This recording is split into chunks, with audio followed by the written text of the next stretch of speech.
Canal Televisión, bajo la gloria de Dios.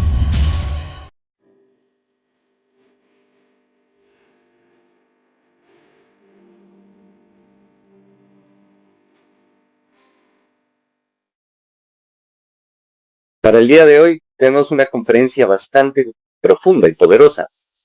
Hoy vamos a hablar de un tema que he titulado La pedagogía de Jesús.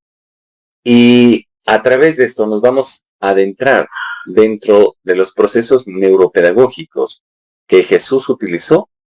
¿Para qué? Para enseñarle al cerebro, al corazón y al espíritu y generar en la gente una conversión profunda.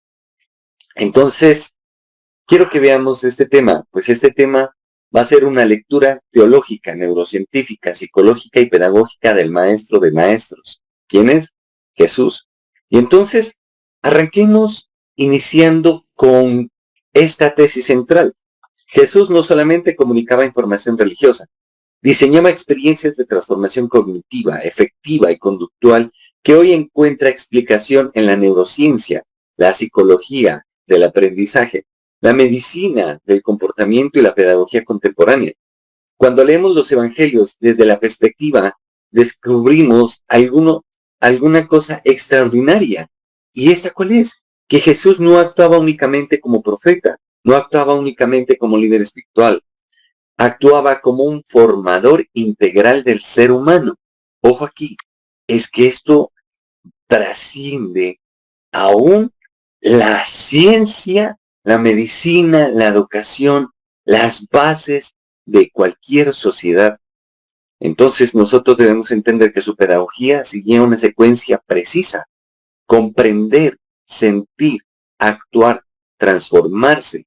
La mente era iluminada, el corazón era resultado, la conducta era redireccionada y la identidad terminaba siendo transformada.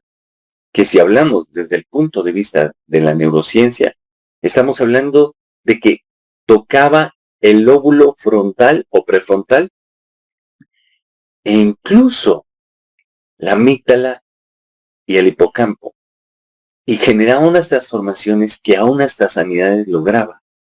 Entonces es importante que nosotros entendamos, y esta conferencia se verá complementada y ampliada con la conferencia internacional que voy a dar en la Universidad Se-Suma este martes 9 de junio a las 7 de la noche, hora Colombia. El link queda abierto para todas las personas, no solamente de la universidad, sino todas las personas que quieran entrar. Es algo inédito que la universidad ha hecho al ver la trayectoria mía. Entonces, miren, Dios está permitiendo esto. ¿Por qué? Porque cuando nosotros nos adentramos dentro del cerebro humano, podemos comprender lo que Jesús hacía y sigue haciendo a través de la predicación. Entonces, miren, nosotros, si no entendemos cómo funciona el cerebro, pues no vamos a entender cómo funcionamos en todo nuestro cuerpo. Porque algo que quiero que tengamos en claro es lo siguiente: el cerebro y el cuerpo no están fraccionados, no están divididos, son uno solo e interactúan continuamente. El cerebro y el cuerpo. El cerebro manda las órdenes, el cuerpo obedece. Y así sucesivamente.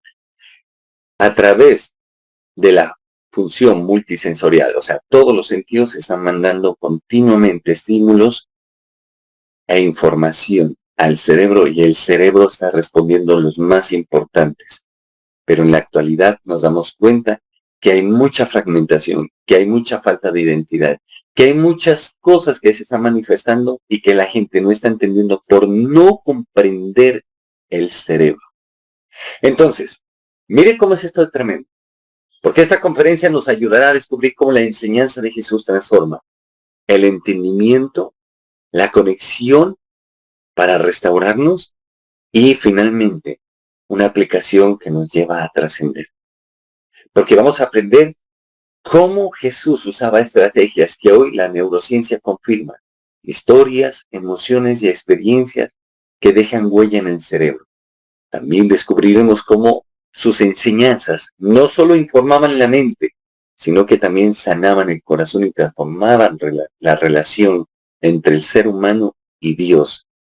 Pero no solamente eso, sino que a través de este tipo de relación empieza a transformar todos los comportamientos del ser humano y empieza a restaurar la vida de la gente, llevándola a una metanoia, a una transformación tan grande y tan profunda que impactaba a la sociedad. Entonces, mira, también podemos entender de que podremos tomar herramientas prácticas para la aplicación pedagógica que Jesús da a la vida, a la familia, a la iglesia y el liderazgo.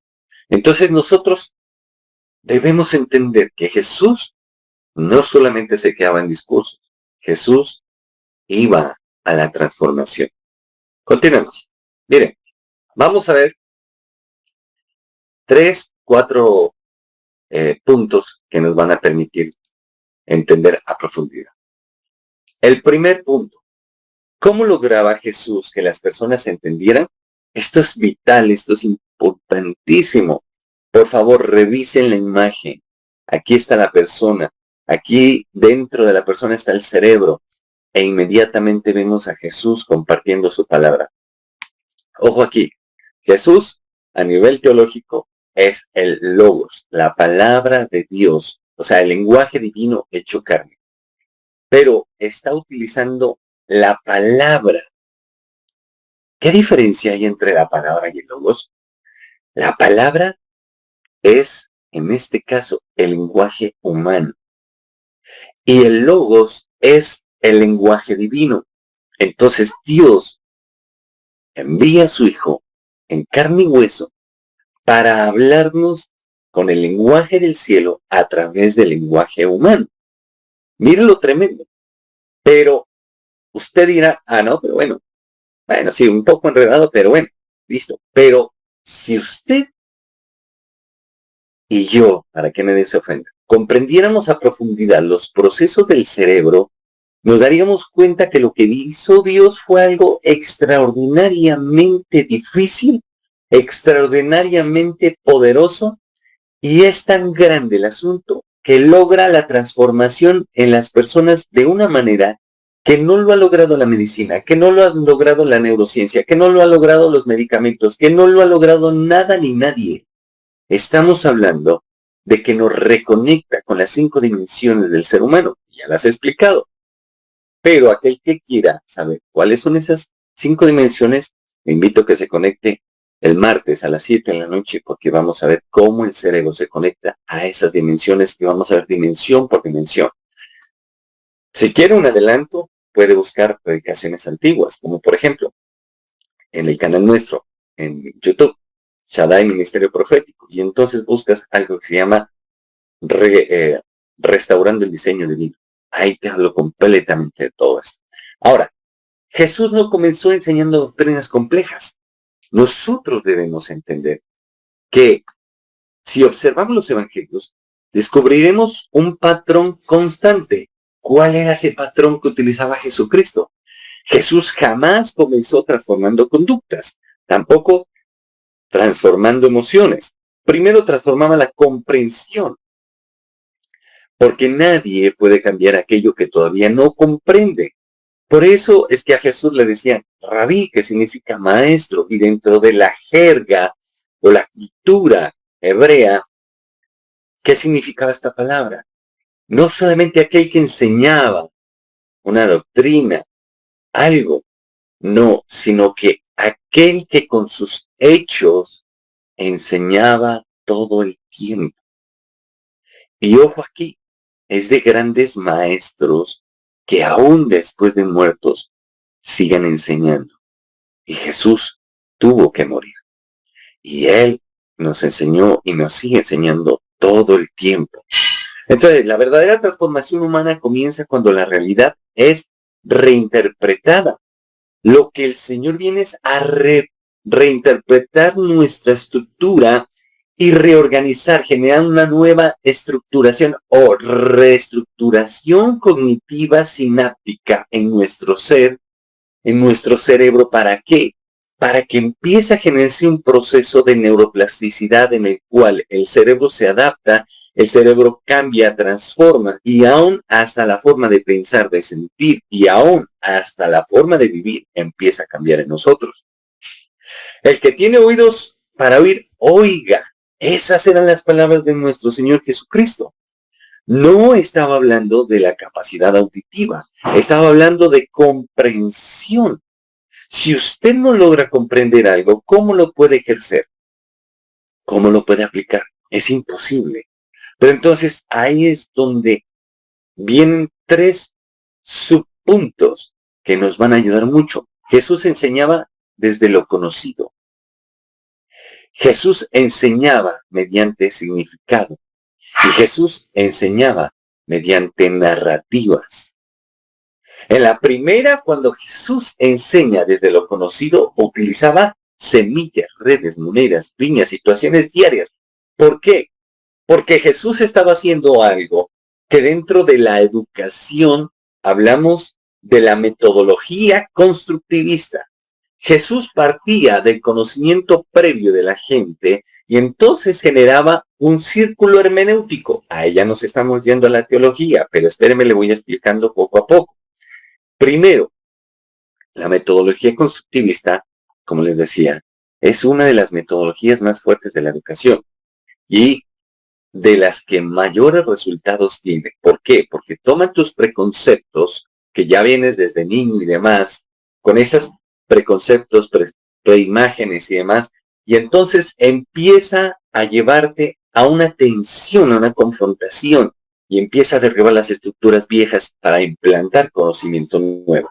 Ahora, ¿por qué te digo que nos lleva a algo que se llama, ojo aquí, a algo que se llama el círculo hermenéutico?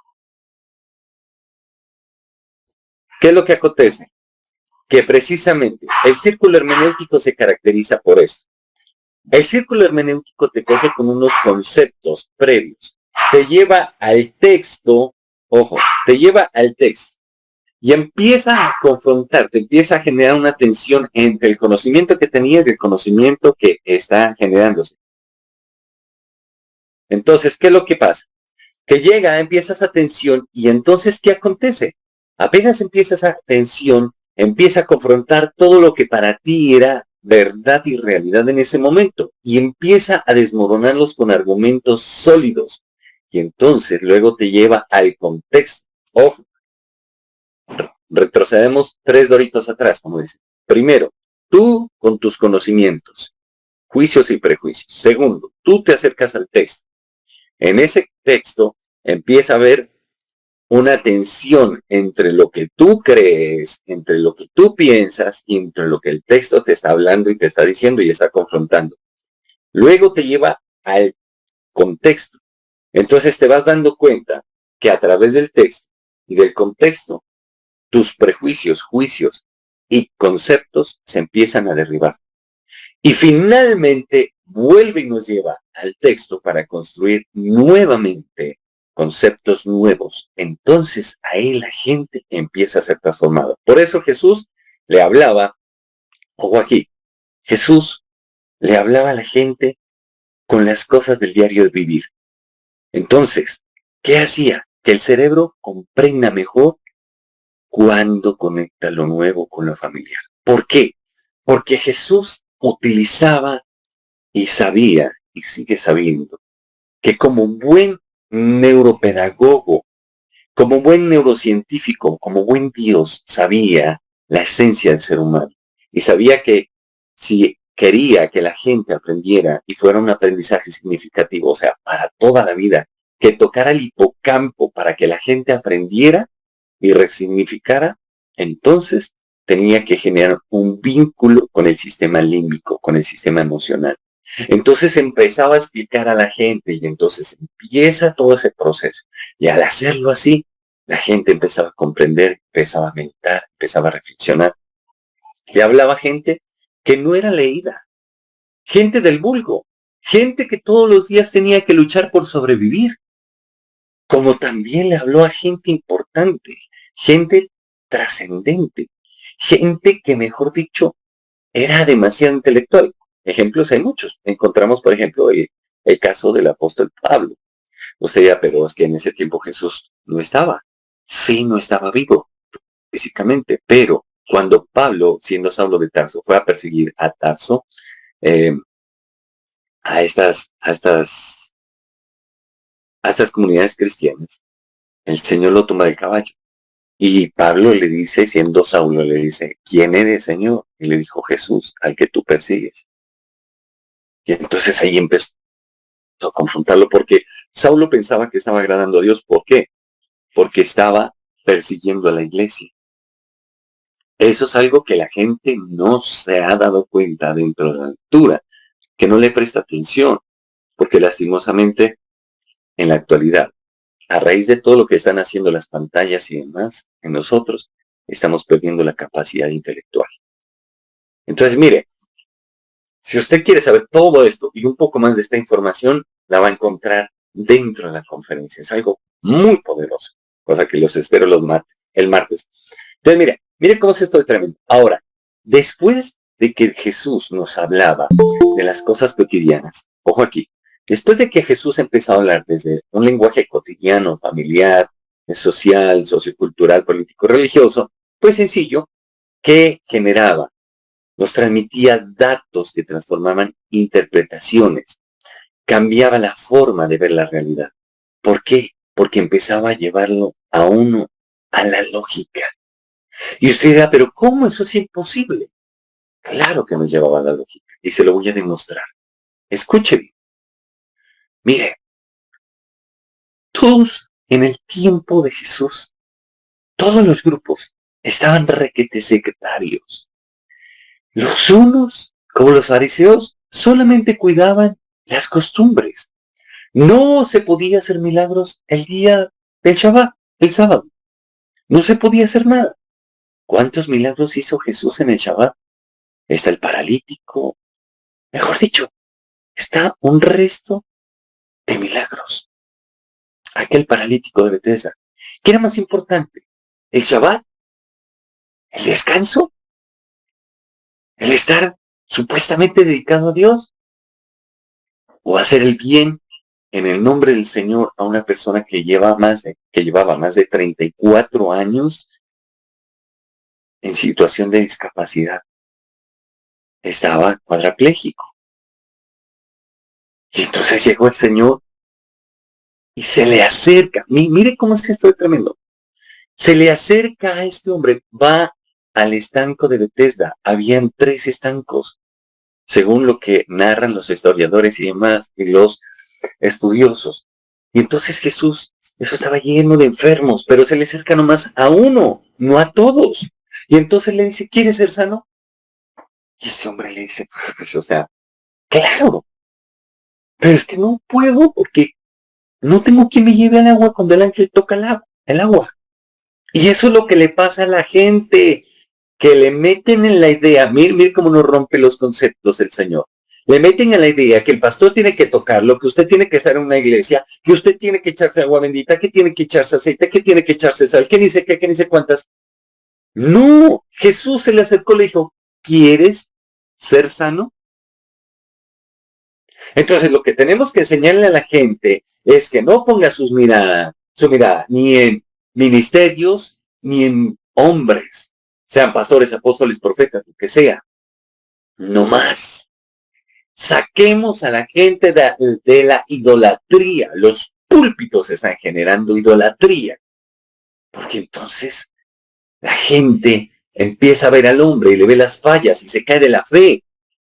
Jesús le dijo a aquel hombre, le dijo, ¿quieres ser sano? No le dijo, ¿quieres que te meta al estanco? ¿Quieres que te ayude? No, Jesús le dijo, ¿quieres ser sano? Y entonces genera una tensión entre el hombre, porque el hombre empieza a manifestar su frustración y empieza a decir, mire, pues claro que yo quiero ser sano, pero es que no puedo. No tengo quien me lleve y cuando logro arrastrarme, ya voy a entrar y alguien se me adelanta. La gente tenía puestas los ojos en el estanco y el toque del ángel. O sea, los ojos de la gente estaban en el ángel, en su toque y en el estanco, en las aguas. Lo mismo le pasa a la gente. La gente está teniendo los ojos en los pastores, apóstoles, profetas, evangelistas, en la iglesia, no en Jesús. Ese es el asunto. Y entonces te dice, ven, te vendo este aceite que viene desde Israel, súper ungido. ¿Qué ungido ni qué nada? ¿Dónde dejas la sangre del Cordero? ¿Dónde dejas a Jesucristo? ¿Dónde dejas su bendita palabra? Si hasta el mismo apóstol Pedro nos dice que no debemos hacer a un lado la palabra de Dios. Antes, todo lo contrario, debemos desearla como niños recién nacidos, una leche espiritual no adulterada. Porque lastimosamente la han adulterado. Ayer hablaba con alguien y me decía, mira, en esta parte de Marcos, aquí están diciendo tal cosa. ¿Cómo así que Jesús se equivocó? ¿Por qué se equivocó al mencionar a este sacerdote diciendo que supuestamente es sumo sacerdote cuando no era el sumo sacerdote de la época? Le dije que esa no es la pregunta. La pregunta es por qué Jesús lo hizo. Porque Jesús sabe las cosas. La cosa es el por qué, conocer el detrás de las cámaras. Eso es lo que nosotros debemos entender. ¿Por qué? Porque he comprendido perfectamente que Jesús no hacía nada sin que tuviera un propósito. Entonces mire cómo es todo esto. Entonces, Jesús le dice a este hombre, ¿quieres ser sano? Y el tipo le suelta toda la frustración que tiene encima. Y entonces Jesús le dijo, levántate, toma tu lecho y anda. Y el tipo fue sano. Fue sano. Eso es lo que Dios quiere hacer con nosotros. Quiere sanarnos. Pero mire, ahí está la práctica, la aplicación de lo que estamos hablando. Jesús nos involucra. Ojo, Jesús involucra todo nuestro ser a través de parábolas que se convertían en conceptos abstractos y en historias vivas. Y entonces involucra la emoción, la imagen y experiencia. El cerebro retiene y lo recuerda. Y entonces el cerebro manda la orden y ¡pum! Suceden las cosas. Esto es algo tremendo. Y esto es algo más tenaz. ¿Por qué? Porque, escuche bien, porque yo he visto milagros creativos, donde la gente estaba mutilada y salen órganos nuevos. Mire lo que puede hacer Dios. Es que eso es lo que nosotros debemos entender. Para eso es Dios, pero en forma de hombre nos vino a enseñar. Entonces nosotros tenemos que tener las cosas claras. ¿Por qué? Porque es que la gente se defrauda. ¿De quiénes? De los mismos siervos de Dios, porque somos imperfectos. El gran problema es que hay muchos que piensan el concepto de lo que dijeron, lo que dijo la Iglesia Católica en un tiempo. Cuando Jesús les preguntó a sus discípulos, les dijo, ¿quién dice a la gente que soy? Entonces dijeron, unos Elías, otros Samuel, así sucesivamente. Y le dicen, ¿y vosotros quién pensáis que soy yo? ¿Quién creen que soy yo? Y Pedro le dijo, tú eres Jesús, el Hijo del Dios viviente. Y entonces, ¿qué acontece? Jesús le dijo, bienaventurado eres Pedro, porque no te lo reveló ni carne ni sangre. Y de cierto te digo, que sobre esa, ojo, dice, que sobre esa piedra edificaré mi iglesia. Y entonces tergiversaron las cosas y dijeron, es Pedro la piedra de la iglesia, el ángulo. No, señores. Jesús estaba diciendo que sobre esa declaración de que Jesús es el Hijo de Dios, sobre esa piedra iba a edificar la iglesia. O sea, sobre Jesucristo mismo. ¿Se ven cómo es la cosa? Es muy diferente, pero como el enemigo sabe cómo manipular a la gente. Está en el libro de Job y en otros muchos libros, desde Génesis hasta Apocalipsis. Pero la gente no conoce esto. Entonces la gente se deja engañar y se deja llenar de soberbia. Entonces Jesús nos lleva a comprender nuestros estados y entonces empieza a decir, mire, nos empieza a decir, Jesús nos empieza a llevar a través de nuestras 5 dimensiones, sin mencionar las dimensiones. Simplemente le dice, ¿quieres ser sano? Le está hablando el entendimiento. ¿Qué es la palabra sanidad? ¿Qué significa la palabra sanidad? Pues estar sin ninguna enfermedad. Ah, bueno, sí, claro, chévere, pero ¿cómo? No hay nadie que lo pueda hacer.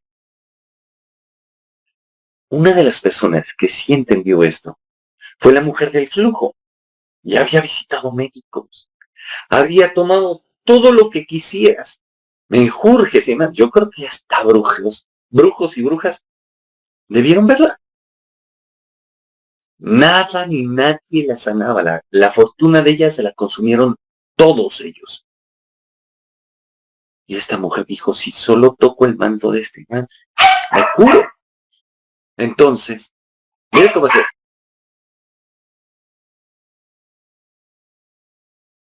Entonces, ¿qué acontece? Prestemos la atención a esto. Que llega, y preciso, esta mujer dijo, si yo toco el manto de Jesús, quedó sana. ¿Qué tenía esta mujer? Una endometriosis tenaz, bien tenaz. Esta mujer se estaba desangrando en vida. ¿Y qué pasó? Que tocó el manto y fue sana. Entonces mire cómo es todo esto. ¿Hasta dónde nos lleva Jesús? Y lo tocó, quedó sana. Y Jesús dijo, ¿quién me tocó? Y los discípulos, escuche bien, y los discípulos dicen, pero, o sea, esto está lleno de gente, estamos apretados, ya estamos de mal genio y demás, no podemos ni movernos. Y vos me vas a preguntar, nos preguntas, ¿quién te tocó? ¿Quién será el que te tocó? Ni sabemos siquiera. Y entonces Jesús dice, o sea, ¿quién me tocó? Y ellos dicen, pero ¿por qué preguntas eso? Porque sé que de mí salió poder. ¿Quién me tocó? ¿Qué fue lo que utilizó esa mujer? La fe. Sus ojos no estaban puestos en los apóstoles. Sus ojos estaban puestos en Jesús. Y salió poder, porque tenía sus ojos puestos en Jesús, como dice Hebreos capítulo 12, versículo 2. El autor y el consumador de la fe. Ahí tiene que estar puesta nuestra fe y nuestros ojos. Entonces, toca el manto por fe. Tenía sus ojos en Jesús. Inmediatamente sale poder de Jesús y es sana. La neurociencia confirma lo que Jesús ya practicaba hace más de 2000 años. El cerebro aprende mejor cuando entiende, cuando encuentra sentido y cuando conecta con su vida. La palabra enseña, ilumina. El cerebro genera comprensión y el corazón transforma la vida. Mire cómo es importante, ¿no es cierto?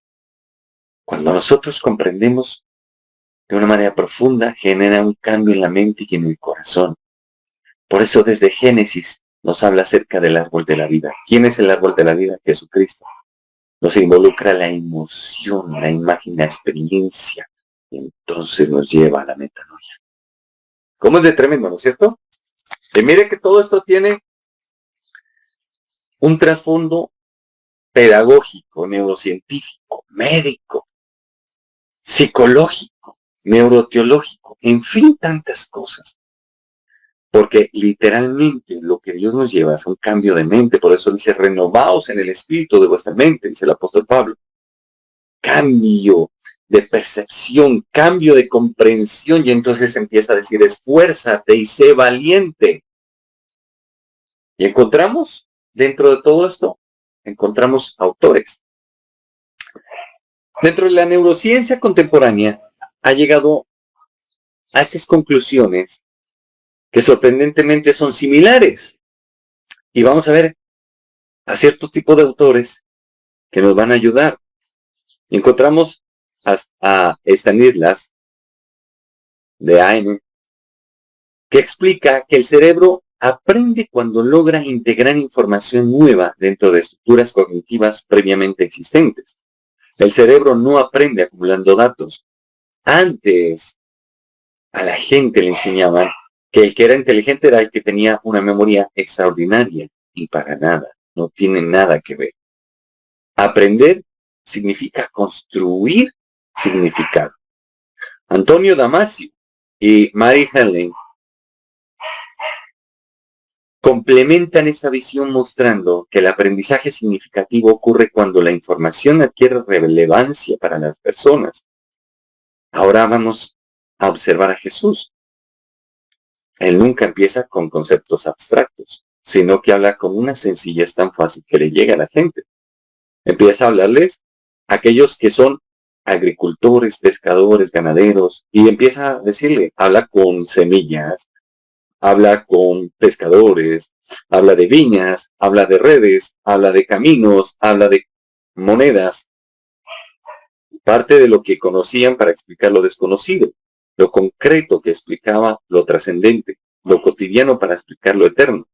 Lo que hoy llamamos aprendizaje significativo ya estaba presente dentro de la pedagogía de Jesucristo. Ahora, David Ausubel afirma lo siguiente: el factor más importante que influye en el aprendizaje es lo que el alumno ya sabe. Lo que yo les decía, Jesús nos lleva a hacer ¿qué? A generar constructivismo. Entonces mire cómo es esto de tremendo, porque nosotros debemos entender que no es fácil hacer lo que Jesús hizo. ¿Por qué? Porque es reestructurarnos internamente. Y eso déjenme decirle que es bastante profundo. Ahora, vamos a ver lo siguiente. Ojo aquí, préstele atención. ¿Cómo lograba Jesús que las personas entendieran? Qué buen mensaje cuando nos lleva a comprender cómo hacía Jesús. Y aquí está el cerebro y el corazón. Cuando nos conecta la razón con la emoción a través del espíritu.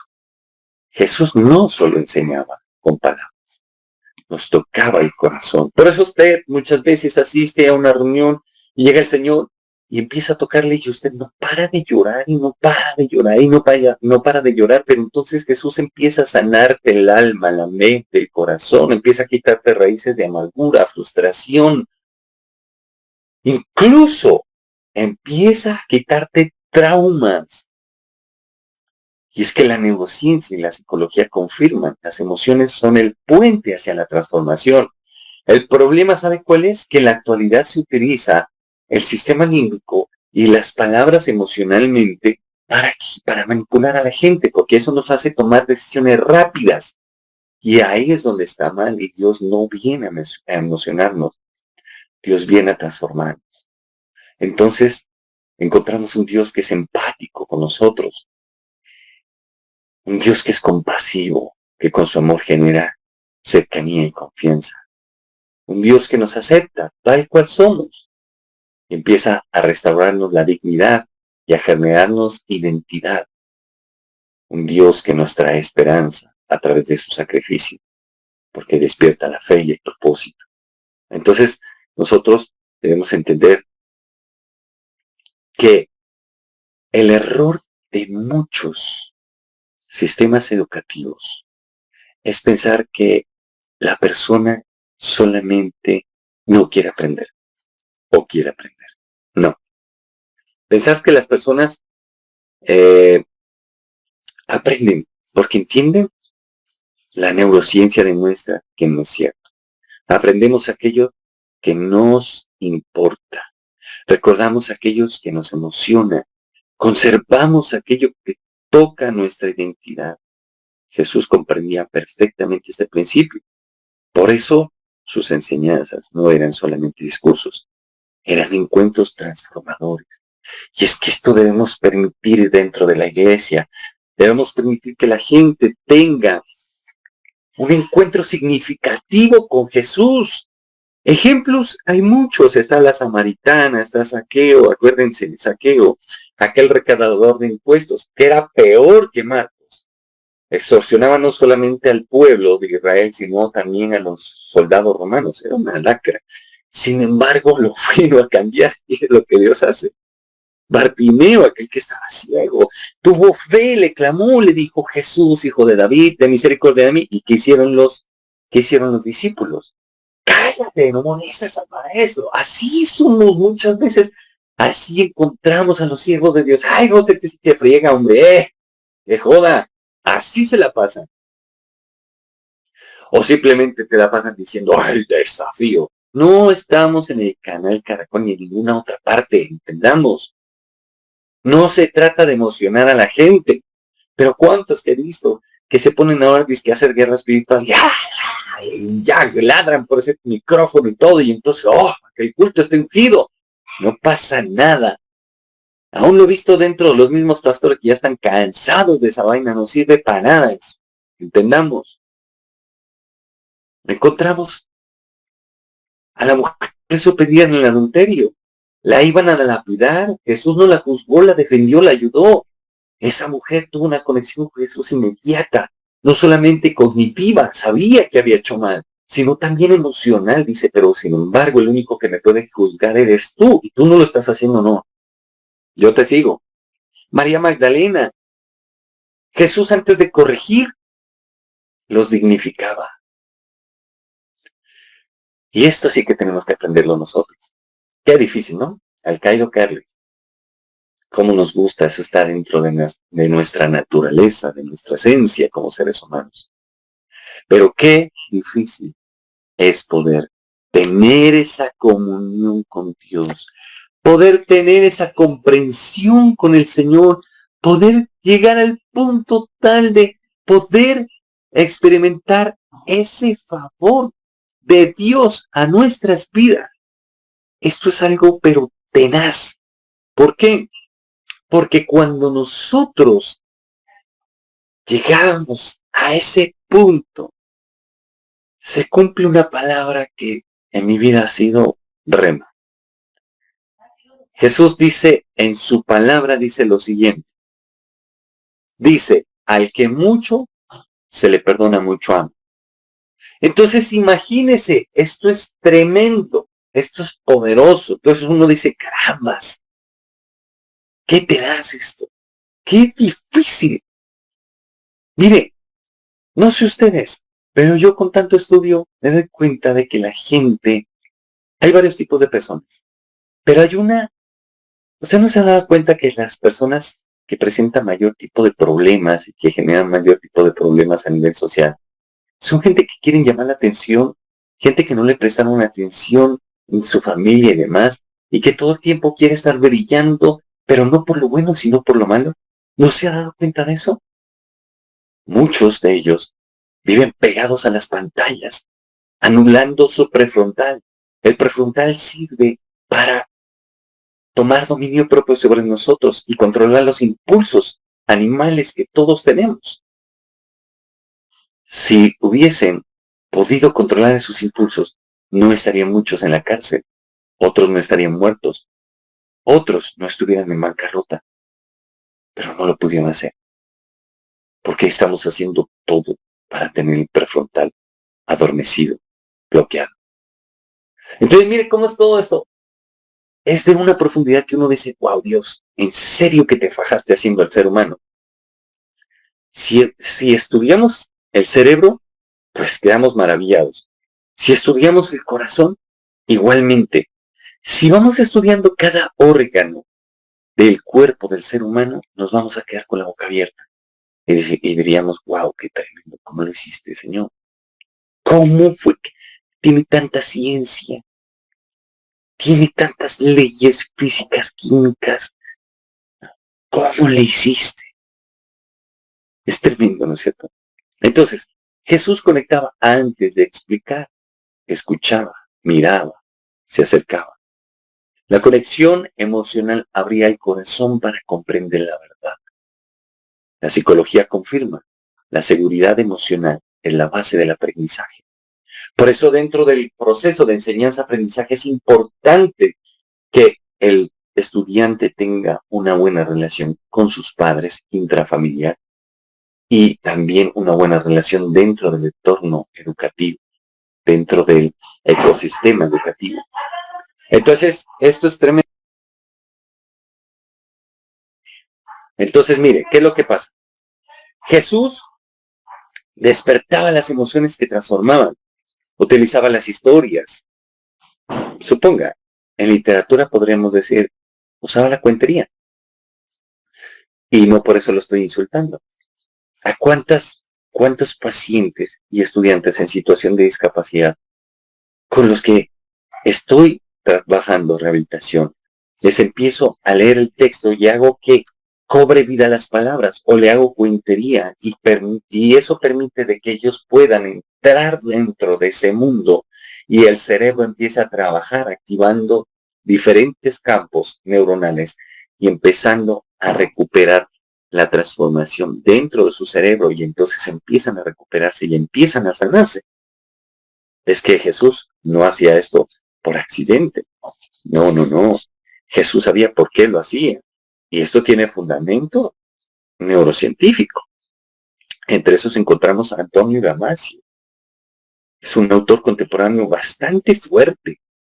Revolucionó la neurociencia al demostrar que la emoción y la razón no son sistemas separados. Es que ese es el problema. Si vamos a hablar de rehabilitación, si vamos a hablar de medicación y demás, todo está desarticulado. Y no hemos entendido que el cerebro y el cuerpo están unidos, juntos. Pero entonces, los grandes neurocientíficos, los grandes neuropsiquiatras, los grandes médicos, neuropedagogos, neurólogos,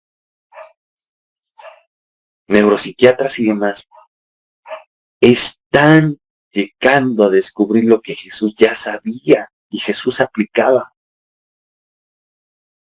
Entonces nosotros debemos entender, la emoción participa activamente en la toma de decisiones. Eso tiene que ver con el hipocampo. El hipocampo nos cuida la memoria, las emociones o el sistema límbico y además de eso, aprendizajes significativos. Entonces con la emoción nos llevan a tomar decisiones rápidas muchas veces. Y ahí necesitamos que el prefrontal, la razón, esté gobernando. En cambio, Jesús nos lleva en su amor y en su misericordia y a través de su palabra a tomar dominio propio sobre nosotros. Entonces, encontramos que participa la memoria dentro del hipocampo, el aprendizaje, la conducta. Ojo aquí, la conducta tiene que ver con el prefrontal, pero también se conecta con la parte de la emoción, con el hipocampo. Y entonces nos llevan ¿a qué? A definir nuestra personalidad y demás. Porque sin emoción no existe aprendizaje profundo. Porque tiene que haber un proceso sináptico, donde el neurotransmisor tiene que pasar de neurona a neurona. Entonces, mire cómo es esto. Esto es tremendo. Por eso Jesús no enseñaba únicamente mediante conceptos, enseñaba mediante encuentros. Otra autora fuerte, Mary Helen Inmortino Young, demuestra que las emociones son indispensables para la construcción del significado. No recordamos, ojo, no recordamos todo lo que entendemos. Recordamos aquello que nos transformó emocionalmente. Esto explica por qué las personas olvidamos sermones completos, pero recuerdan encuentros que marcaron su vida. Jesús comprendía que el corazón es una puerta, acceso a la memoria. Encontramos también Carl Rogers. Descubrió que la transformación humana ocurre cuando una persona experimenta aceptación genuina. Lo llamó consideración positiva incondicional. Jesús hacía exactamente esto. Entonces, mire, Jesús no justificaba el pecado. Jesús se le acerca a uno, le dice, mira, tú estás así por esto, pero yo te doy la oportunidad. Aquí estoy, yo no te juzgo, te quiero ayudar. La medicina moderna también confirma este fenómeno. Entonces, mire cómo es esto. Porque disminuyen las respuestas asociadas al estrés. Cuando nosotros tenemos un encuentro así con Jesucristo, hasta el estrés se nos baja. ¿Por qué? Porque la amígdala cerebral se empieza a desinflamar. Entonces nosotros debemos entender. Y dentro de nuestro cerebro hay una glándula, la pineal, que es la que nos permite tener ese encuentro, esa neuroteología, el proceso del cerebro, cuando estamos teniendo un encuentro con Jesucristo, con Dios, un encuentro espiritual, empieza a transformarnos, porque usted dirá, y me he encontrado con gente que me ha dicho, pero un católico tiene sus experiencias, un cristiano también, un musulmán también, un mormón también. Sí, a nivel neurocientífico, sí. ¿Y qué esto activa? ¿La glándula pineal? Sí. ¿Y cada uno tiene sus testimonios? Sí. Pero la diferencia es que cuando uno tiene un encuentro con Jesús, lo empieza a transformar moralmente, espiritualmente, lo empieza a transformar de una manera tan absoluta y profunda que no se queda solamente en el conocimiento, sino que a uno lo lleva a transformar incluso hasta su parte física. Es algo bien tenaz, bien tremendo. Y se lo digo porque, como les he dicho, a mí Dios me tomó del suicidio. Y lo que hizo fue eso conmigo. Entonces, doy garantía de que la palabra de Dios existe y es eficaz y es poderosa y efectivamente lo transforma. La palabra, la oración, un encuentro con Jesús, transforma el que sea, así sea lo peor. Entonces, mira, Jesús nos conecta. Entonces, empieza a llevarnos a qué? A la neurociencia. Las emociones activan los centros de memoria y consolidación del aprendizaje. Entonces, mire cómo es esto. Luego nos lleva a que, a través de su amor, que la medicina del corazón produce cambios duraderos en el cerebro, que yo le he llamado así como muchos anteriormente le han llamado la cristomicina, la medicina de Dios. Cristomicina, el logos, la palabra viva. El corazón entiende lo que la mente aún no puede aceptar, pero el amor de Jesús hace posible lo imposible. Entonces, mire cómo es esto. Y así podría citarles muchos más, pero vamos a pasar a la última diapositiva. Y entonces encontramos este punto que es bastante impresionante y poderoso. La pregunta aquí es, ¿cómo lograba Jesús que las personas actuaran? Ojo aquí, vamos ya directamente a la aplicación. ¿Cómo logró Jesús? Pero aquí quiero hacer esta pregunta. Mire, usted no se ha puesto a pensar, ¿cómo hizo Jesús para poder encajar a los 12 discípulos? Había uno que era celota, o sea, era guerrillero. Había uno, dos, no uno, dos recaudadores de impuestos, que eso era lo peor, era la peor deshonra, los detestaban. Y el uno era más corrupto que el otro. Y eso que dicen que Mateo, según los estudiosos, dicen que Mateo tenía un poquito de autismo. Entonces, Jesús fue incluyente. Jesús no desechó a nadie. Mire, usted se ha puesto a preguntar, ¿cómo haría? O sea, eso era un zafarrancho. Tenía a los hijos del trueno. Juan tenía a Pedro, sin estudios, con un carácter de locos. De locos. Eran supremamente violentos. Eran iletrados. Imagínense. O sea, ¿cómo Jesús hizo para que magistralmente todos funcionaran? Si hasta dice las escrituras que entre los mismos apóstoles tuvieron conflictos y algunos tuvieron que separarse durante un tiempo. Entonces, mire cómo es esto. O sea, esto no es sencillo, pero es que estamos con el pedagogo de pedagogos. Estamos con el neuropedagogo y neurocientífico más grande, Jesús, aquel que nos hizo. Entonces, Jesús no buscaba oyentes impresionados, sino vidas transformadas.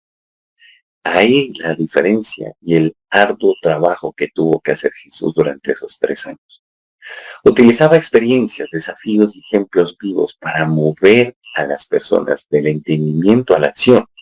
Ojo aquí, nos está llevando de la dimensión cognitiva, que es la razón, el entendimiento, a la dimensión ejecutiva, a realizar las acciones, a aplicar la palabra.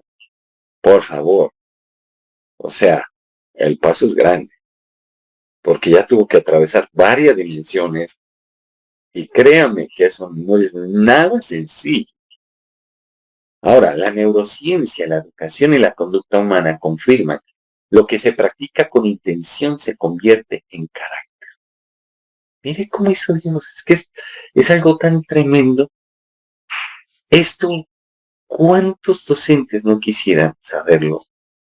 ¿Cuántos neuropedagogos? Mire que ahorita, en la actualidad, la neuropedagogía y demás, y neuroeducación, prácticamente son nuevas. ¿Y por qué se han abierto este tipo de carreras y demás? Porque se han dado cuenta que se necesita, escuche bien, que necesitamos, que la pedagogía se quedó corta, que la medicina se quedó corta, que la espiritualidad se quedó corta, que necesitamos estudiar a profundidad cuál es la estructura interna del ser humano para poder generar transformaciones, para tener unas sociedades donde se pueda desarrollar el bienestar y el ser humano como tal. Entonces, al darse cuenta de esa necesidad, dicen, por favor, esto hay que meterle estudio. Pero no es como muchos quieren. Mire, personalmente no tengo nada en contra de los coaches, pero es que les enseñan a mover todas las emociones y entonces solamente es, y entonces a motivar a la gente y a motivarla y a motivarla. No, si no Jesús hubiera sido el coach más grande. No se trata de eso, con eso no vas a ganar, sino manipular a la gente para sacarle, sea recursos económicos, sea admiración, lo que sea, pero tarde que temprano, así como te alaban, te crucifican.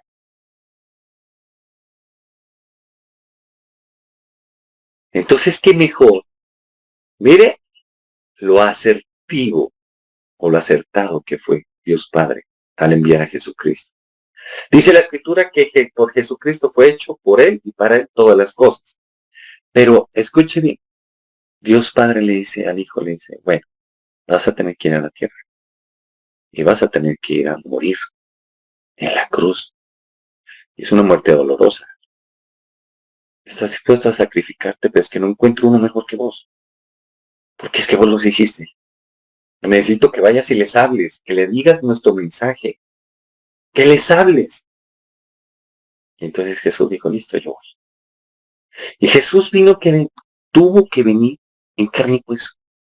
Y todo lo que tuvo que pasar Jesús, lo tuvo que vivir, ¿saben para qué? Para podernos comprender y entender qué es estar en este cuerpo físico. Y si no me cree, busque en la Escritura lo que dice de la siguiente manera. Dice que por cuanto Jesús padeció, aprendió la obediencia. Y entonces mire la visión que Dios le dio al profeta Isaías. Varón de dolores, desechado fuiste. Entendamos. ¿Sabe por qué? ¿Por qué tuvo que Jesús experimentar esto? Porque Él quedaba como sumo sacerdote. Como sumo sacerdote, y desde antes lo venía anunciando, cuando Abraham tuvo que darle los diezmos, o le dio los diezmos a Melquisedec, rey de Salem, reyes y sacerdotes. Ya no había alguien más que pudiese entrar por nosotros a interceder delante del Padre.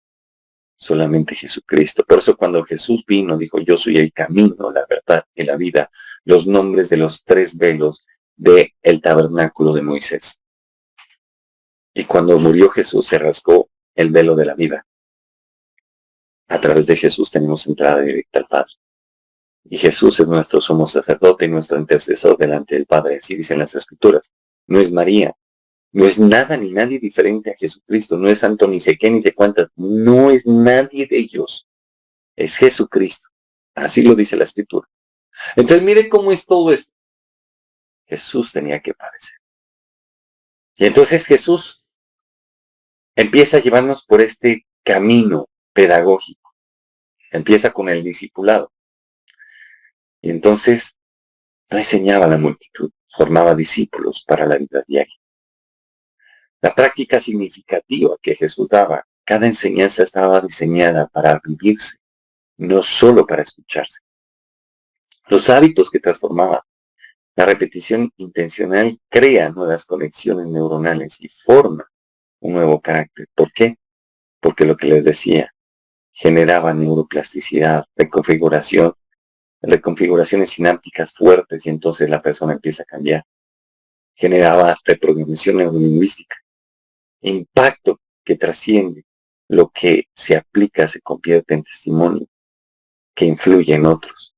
Y entonces Jesús nos lleva a 3 puntos importantes o subpuntos importantes. Recuerden a Jesús con los discípulos en la barca, ¿no es cierto? Jesús generaba experiencias reales. Llevaba a las personas a vivir enseñanzas, caminatas, servicios, milagros, desafíos. La neurociencia confirma que la experiencia activa múltiples áreas del cerebro y fortalece el aprendizaje significativo.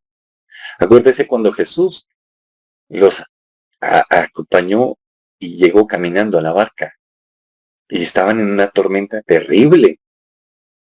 Jesús siempre va a llegar en esos momentos para generar aprendizajes significativos.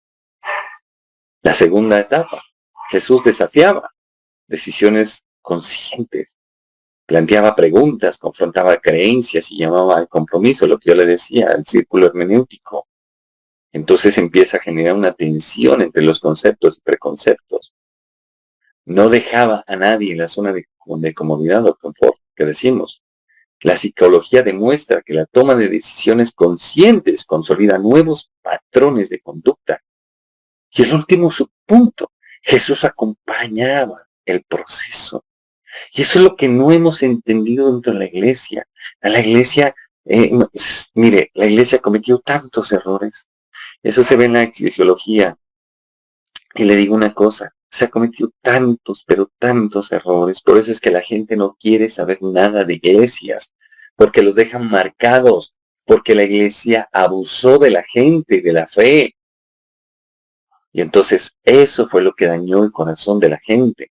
Y por eso la gente, si yo creo a mi manera, a mí no me vengan a hablar ni de apóstoles, ni profetas, ni pastores. Los unos salieron violando niñas, los otros salieron de ladrones, en fin, etcétera. Hace poco salió una cosa que, mejor dicho, en serio, y cada día se torna más difícil decir que uno es pastor, porque hay unos mercaderes de la fe que lo único que hacen es dañar la fe de la gente y buscan adeptos para llenar sus vientres y sus bolsillos, llenarse de riquezas económicas, de fama y de favores sexuales. Entonces es algo bien tremendo. Y ante todo eso, a uno le toca decir, ay, Dios mío, y ahora que toca decir que yo soy pastor. Imagínense. Y usted dirá, pues no lo diga. Sí, pero ¿qué hacemos? Uno ya está en las redes y la gente sabe que uno es pastor. Entonces imagínense cómo es esto. Jesús acompañaba. El pastoreo no es para enseñorearse de la gente. Escuche bien. Jesús te aconseja y todo, pero tú tomas las determinaciones. Jesús dijo, ven y sígueme. Nunca dice, ven y memoriza. O ven, ojo, ven y ahora ya no piensas. No. Jesús dio libre albedrío a todo el mundo, incluso a los ángeles. Nosotros debemos entender. ¿Por qué lo hace? Porque la neurociencia contemporánea ha demostrado que los hábitos modifican físicamente el cerebro. Entonces llega el Señor y nos lleva con su ejemplo de vida a unos hábitos súper buenos. Ojo, Norman Dioch popularizó este fenómeno mediante el concepto de la neuroplasticidad, lo que les decía. Y es que aún los autores duros de la época contemporánea y aún clásica respaldan lo que Jesús hizo. Es que esto es tremendo, pero como la gente no sabe, entonces, ¿cómo así que Jesús? No, ¿cómo así? ¿Y eso qué? El pastoreo es acompañarte, acompañarte. Jesús se les presentó en el camino de Emaús a los que estaban dudando, estaban destrozados, vieron a Jesús crucificado, lo vieron crucificado, cayeron en duda, se regresaron al mundo. Jesús fue y les dijo, ¿qué pasó ahí? Tú no te has enterado, serás el único que no te has enterado. A Jesús, el Nazareno, lo crucificaron, lo mataron los romanos. Y en esas les fue quitado los velos. Y ahí se dieron cuenta que era Jesús. Y la alegría tan tenaz cuando se dieron cuenta que Jesús estaba vivo, dijeron, ¿cómo esto es imposible? Si usted nomás y yo que nos las tiramos de ramos espirituales, cuando vemos una resurrección física, nos quedamos con la boca abierta. Imagínense en esa época que no había nada, no había nada. No había avances médicos, tecnológicos, no había nada. La vida era durísima. Y sin embargo, ¿qué pasó? Que llegó Jesús y rompió todas las estructuras. Y entonces el Hijo de Dios resucitó. Los discípulos y los seguidores de Jesús estaban en una depresión, en una angustia, en una frustración, en una confrontación. Tenían el prefrontal secuestrado por el sistema límbico, por la amígdala y por el hipocampo y no podían ni pensar siquiera. Y si no, mire lo que le pasó a Pedro. Pues que la gente no se detiene a pensar lo que nos está diciendo las Escrituras. Entonces llega ese punto en el cual dice a Pedro, en medio de esa crisis emocional, cognitiva, de creencias, se le acerca y le dice Jesús. Jesús le dice, Pedro, ¿me amas? Sí, Señor. Pero apenas Jesús se le acercó a Pedro, Pedro estaba tan fragmentado por dentro que se puso como al inicio, de rodillas, y le dijo, apártate de mí, que soy pecador. Y Jesús no le dijo, desgraciado, vos me negaste, ahora sí que me voy a crucificar a vos, no. Y si usted analiza la historia, Pedro intentó defender a Jesús, por eso le cortó la oreja a Malco. Y Jesús le dijo, no hagas eso, porque si no morirás a espada. Y encima de todo locura, Malco. Pedro estaba en un conflicto interno durísimo. Pero Jesús se le acerca y le dice, Pedro, ¿me amas? Y empieza a reprogramarlo neurolingüísticamente. Le dice, sí, Señor, tú sabes que te amo. Por segunda vez, Pedro, ¿me amas? Sí, Señor, tú sabes que te amo. Por tercera vez, Pedro, ¿me amas? ¿Por qué lo hizo así Jesús? Porque 3 veces lo negó Pedro. Y entonces Pedro se acordó de eso. Y llega y dice, sí, Señor, tú sabes todo, tú sabes que te quiero. Ya no le dijo que te amo, tú sabes que te quiero. Entonces, mire cómo es todo esto. Pero Jesús no se le acercó para hacerle daño. Lo reprogramó neurolingüísticamente y luego lo levantó y lo ungió con la presencia del Espíritu Santo de Dios. En el primer discurso de Pedro, más de 3,000 personas, y eso solamente contando hombres, sin contar niños y mujeres, se convirtieron a Jesús. Entonces, mire cómo es esto. Trasciende. Jesús nos acompaña y así tenemos que hacer nosotros los pastores, acompañar a la gente, pero quien toma la decisión es cada uno. Por eso hablamos de libertad. Entonces, ojo aquí. Jesús acompaña el proceso. Caminaba con sus discípulos, corregía, animaba y enviaba. Ahora, ¿qué encontramos? Que hasta para respirar, los pastores tenemos que dar la bendición, porque no pueden respirar. Así es de tenaz. Que le dicen a la gente qué es lo que tienen que hacer y qué es lo que no tienen que hacer. Por quién tienen que votar y por quién no. Así de tenaz, a ese punto se llegó. Eso no es pedagogía de Jesús. Eso no es del Señor. Eso se llama esclavitud. Y Jesús nunca nos llamó a eso. E independientemente, disgústese quien se disguste, pero tengo que hablar. Porque yo tengo que enseñar lo que el Señor nos enseña en su palabra. No era enseñanza sin relación, era transformación con acompañamiento. La educación confirma que el acompañamiento sostenido es clave para la transferencia del aprendizaje a la vida real. La verdad que se comprende e inspira, pero la verdad que se aplica transforma generaciones. Entonces nosotros debemos entender. John Dewey afirmaba, aprendemos haciendo. Paulo Freire, por favor. El gran pedagogo y cura brasileño Paulo Freire enseñaba, la reflexión sin acción es verbalismo.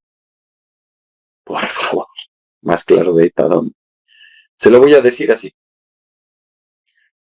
Si tú y yo no reflexionamos en nuestros hechos a la luz de la palabra y no cambiamos, es simplemente palabras. No sirve de nada. ¿Qué hacen los políticos? Motivan a la gente, la emocionan y al final no le salen con nada. Estoy cansado de verlo. Pero más me duele ver cómo Colombia se divide y se mata los unos a los otros por gente que sube allá arriba al poder. Y hasta ahí me acordé, dice. Y se destruyen familias, se matan entre personas, se dividen entre pueblos.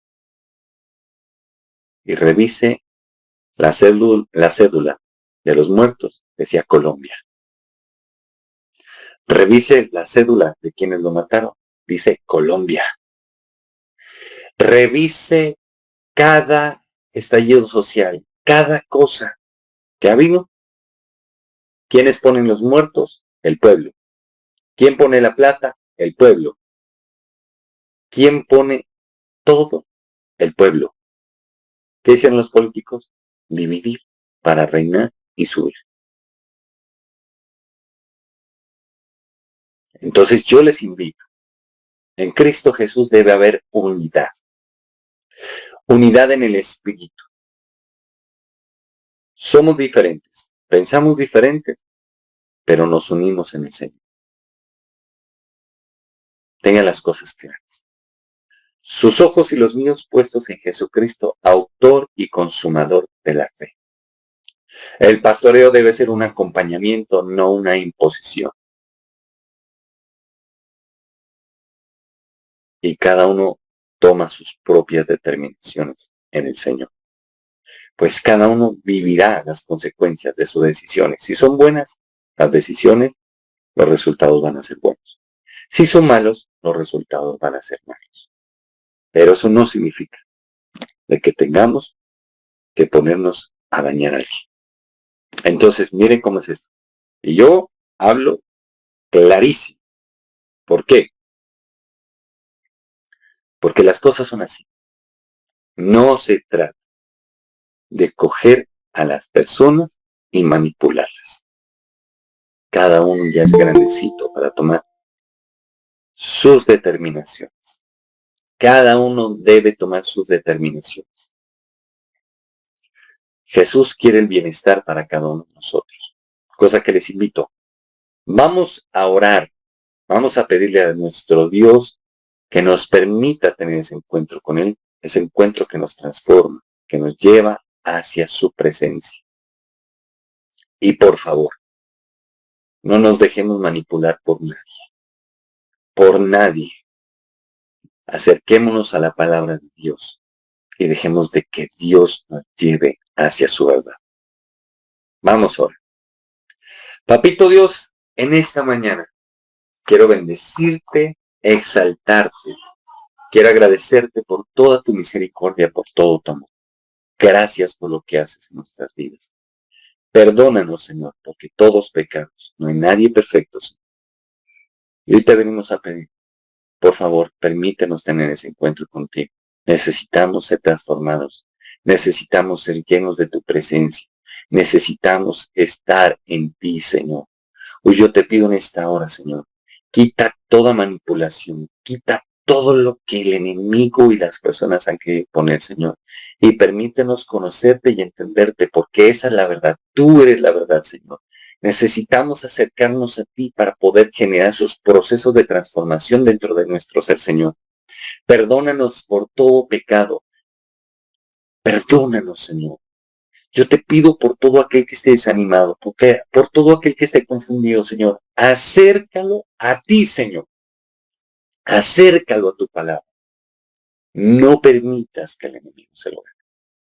También te oro, Señor. Yo te pido que tú quites toda la división que hay en Colombia en este momento, Señor. Que unas a Colombia, Señor, en ti y en tu palabra, Señor. Que toques los corazones, Señor. Que la gente ponga los ojos en ti, Jesucristo. No en pastores, no en ministerios, no en políticos. En ti, Jesús. Ten misericordia, Señor. Llévanos a ti, Señor Jesucristo, para poder ser renovados, para poder ser transformados, para poder ser llenos de ti. En ti hay salvación, no en el ser humano. En ti hay transformación, no en ministerios, no en personas, Señor. En ti, Señor. Por eso hoy te pido, Señor, llena nuestro corazón de tu presencia, Señor. Hoy también te pido, Señor, que traigas paz, unidad.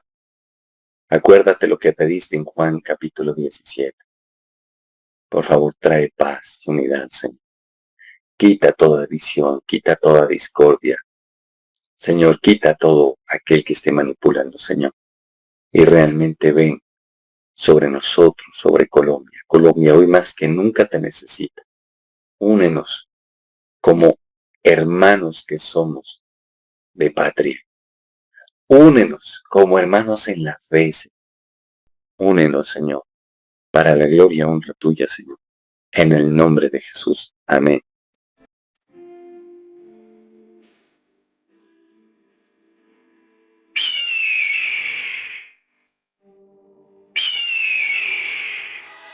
Chadai Televisión, bajo la gloria de Dios.